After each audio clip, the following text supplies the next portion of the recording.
Alright guys, let's do a little clutch work today on this 07 TW200.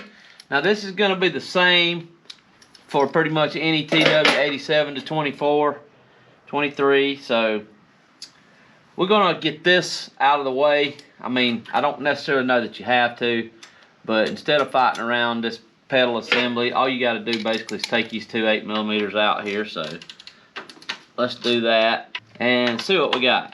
Now, I've got some clutches soaking over there.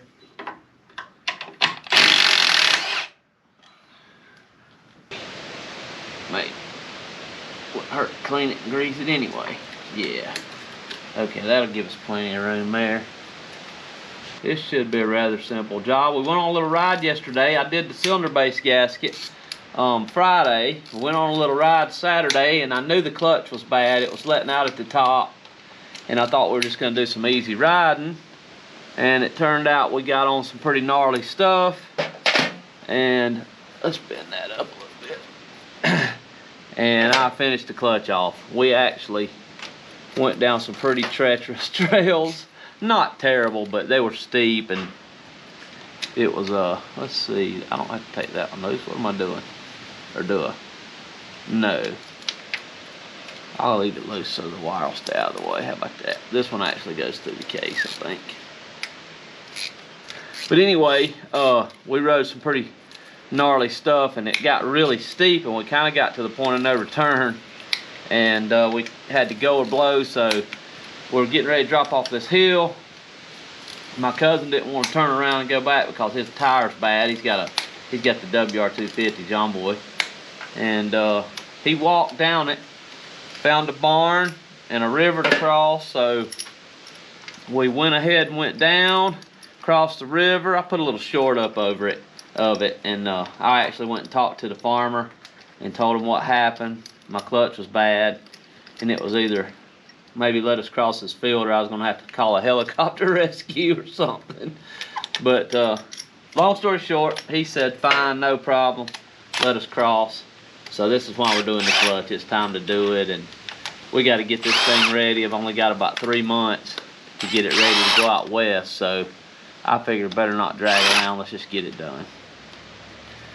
I got to have some surgery tomorrow, kind of a minor surgery. So I thought, well, let's get this done in case I'm laid up for a few days. And I've got a customer's bike. I'm doing a DRZ 400, but I found a passage stopped up in the carb, and it's really clogged, so I've got it soaking right now. So I figured this will keep from wasting time.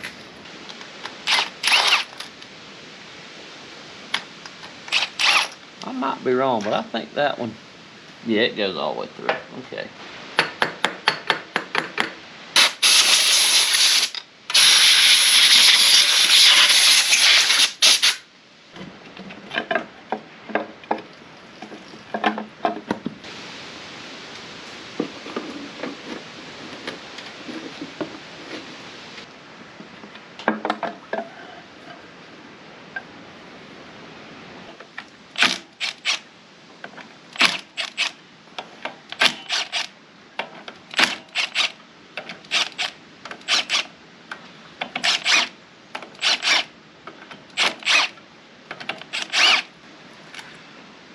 Okay.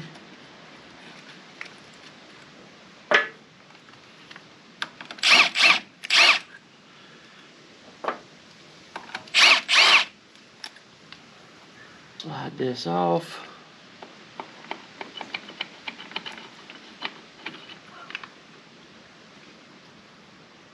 Okay. Now you want to inspect the basket here for grooves in it where the actual finger of the notch of the clutch disc will actually ride. And if you have a bunch of grooves that you can really feel with your finger, which this one feels really good, then you either want to replace this basket or file them down. But I believe this one's okay. And if I'm not mistaken, I'll double check the service manual. It's been a while since I've done one of these.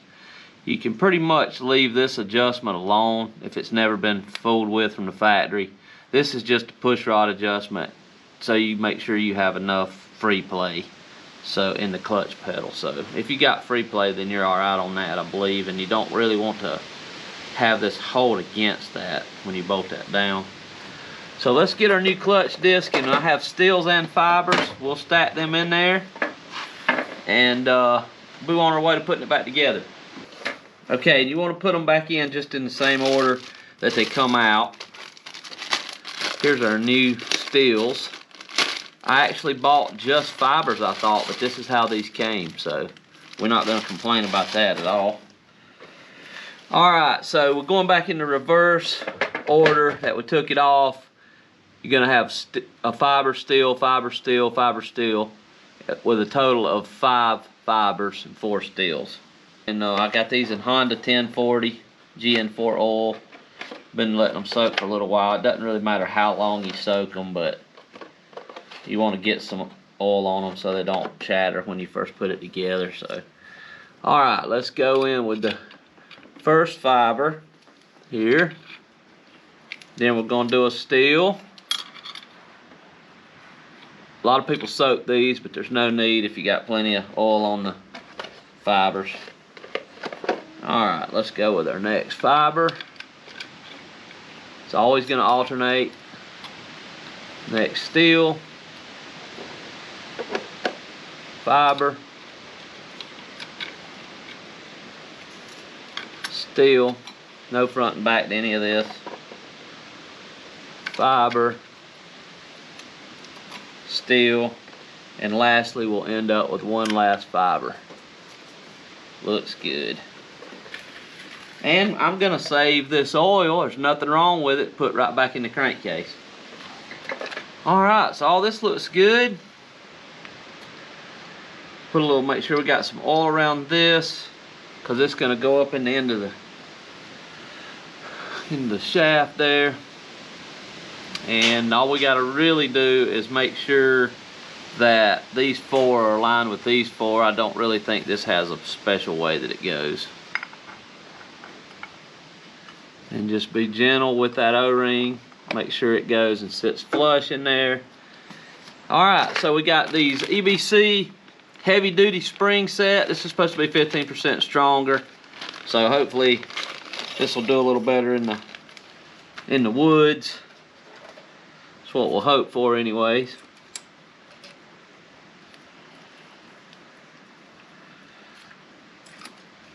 Don't think these have a front and a back either.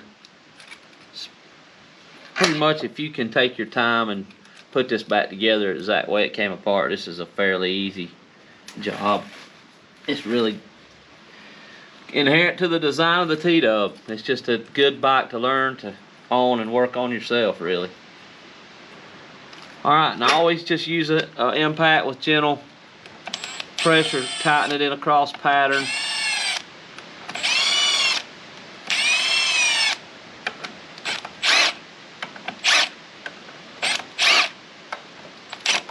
Just remember it's going into aluminum, so you don't want to get too crazy with it.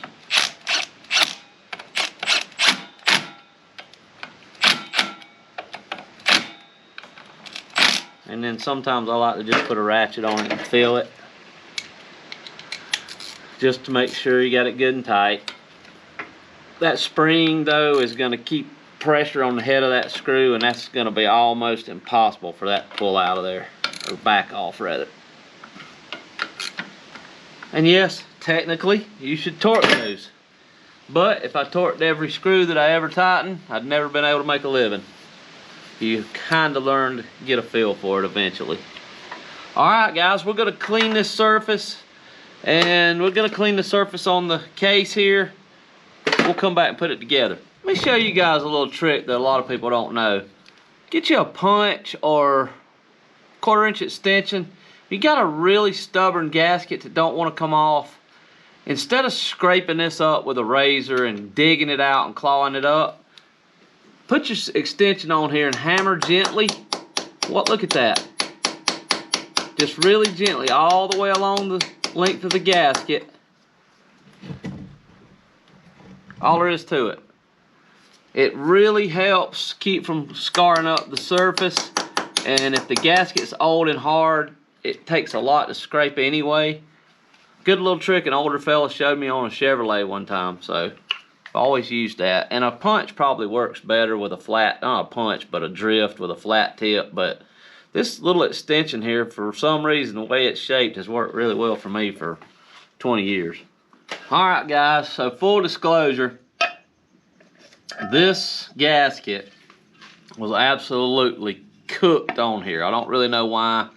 I ended up having to really grind on it with some Scotch-Brite. I got it off of there, but just in case I gouged any of this at all, I went ahead and put some copper coat on this gasket here, just to be really sure that we get it sealed up good in case of surface imperfection. And the other side I left normal because I want it to stick to this side if I ever take it back off. I actually put a little coating of trans gel on the back side of this to hold it in place. So looks like it fits pretty good. It's an aftermarket gasket, because I didn't really want to buy a whole set because everything else looked pretty nice.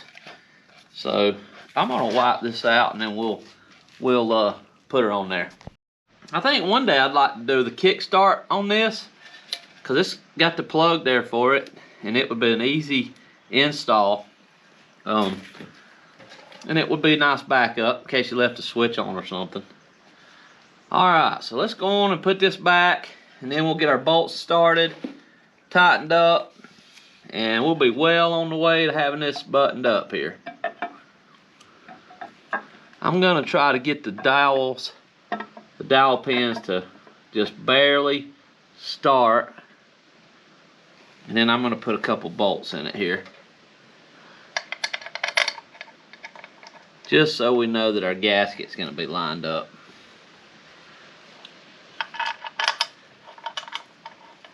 Before I made it all the way up there.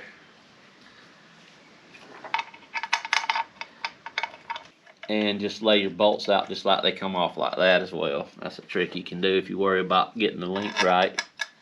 Just always know they're all gonna stick out pretty close to the same amount. And this one, remember, held this little thing, this little guy that holds the starter wire in place. So I want to try to remember that.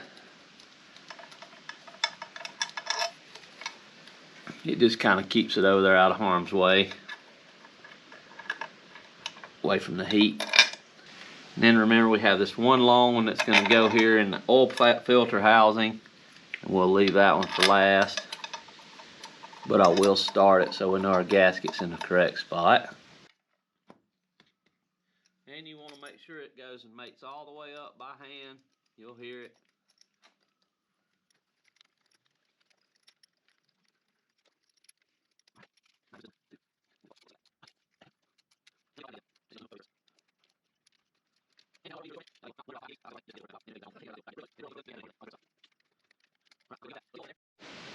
Alright, so as you may know, the oil filter is only going to go one way. It can't go this way because you have that stop sticking out, so it's got to go this way. And it's nice to put just a little bit of oil around this if you can, fresh oil preferably. And you want to make sure there's a little bit of oil around this O-ring as well. And is there supposed to be an O-ring right there?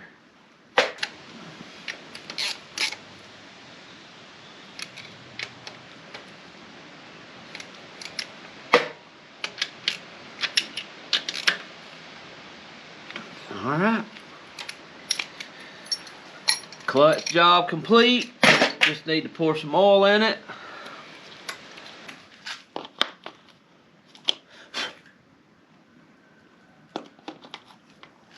This is going to be our clutch oil that we soaked the clutches in, and I kept it out of the dirt and dust, so this will be just fine. No sense in wasting it. This brand new Honda oil. Honda and a Yamaha? What? I just used Gen 4 Honda oil in just about everything for 25 years or so, 20 years. And every engine I've taken back apart to do a clutch or rebuild. Most of them don't need rebuilding, but if they did, they were really clean inside. So the oil's kind of proven itself to me. That's what's in here, of course, but I feel like if it hasn't let me down, I'm going to keep using it. Now, in a pinch, when I don't have this oil, Rotella T4, and they make it in 1030 now, and I use it too. People say you got to use motorcycle oil. Well, it's definitely certified for motorcycles. It's not gonna mess the clutches up or anything like that. So,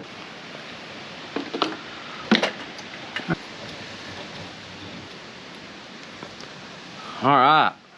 As far as I know, we're ready to fire it up and make sure the clutch is working, and also make sure we don't have any leaks. We'll do that before we put the brake back on here.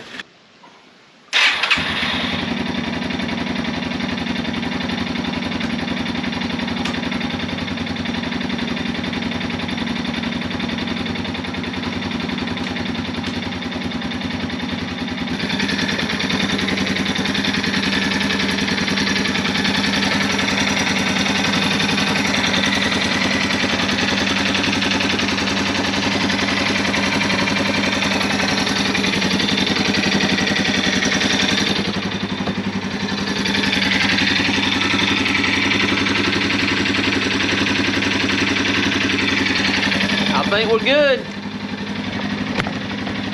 We'll get it down off the rack, make sure, but I believe we're gonna be all right there, guys. All right, let's take a little bit of Scotch-Brite, clean this little area up right here, just a little, not much. You really should use graphite, probably lube on this, but we're gonna clean it up good, and I'm gonna put some lubriplate in there. Get that brake doing really good. And Bradley Performance looks like they have some rear disc brake conversion for a really good price. So that's definitely on the radar to maybe try to get that for this, because we went down some pretty steep stuff yesterday. It'd have been nice to have some rear disc. All right, let's put just a little bit of this. This is really good stuff. Dan gave it to me, lubriplate. It's mostly for engine valves and stuff. Use it on big trucks a lot. We don't need much, just a little bit to lube that up. Kind of put too much grease, you're asking to get dirt to cling to it. So we don't want those problems. Let's slide this back up on there and see how it feels here. Oh yeah, that's gonna be great. All right, let's get the foot peg back on. We're gonna put a little bit of Loctite on those. You notice there's some grit and grime in these holes. Let's blow that out.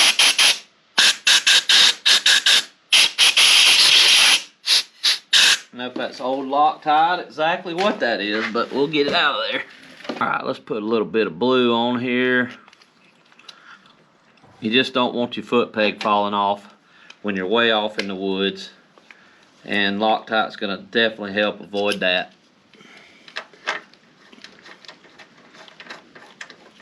It'd be miserable to be 100 miles from anywhere and have to hold your foot up in the air. So we definitely don't want this falling off.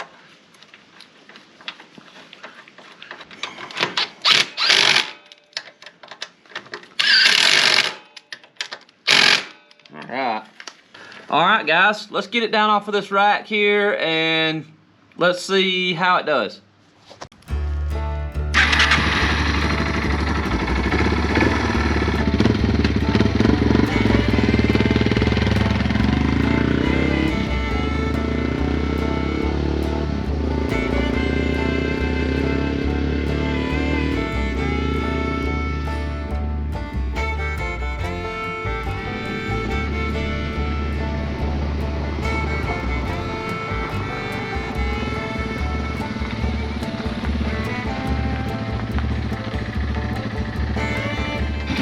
Appreciate you guys watching this one, and if you like what you see, give us a like, maybe think about subbing, and leave us a comment down there if you have any questions. Take care, guys.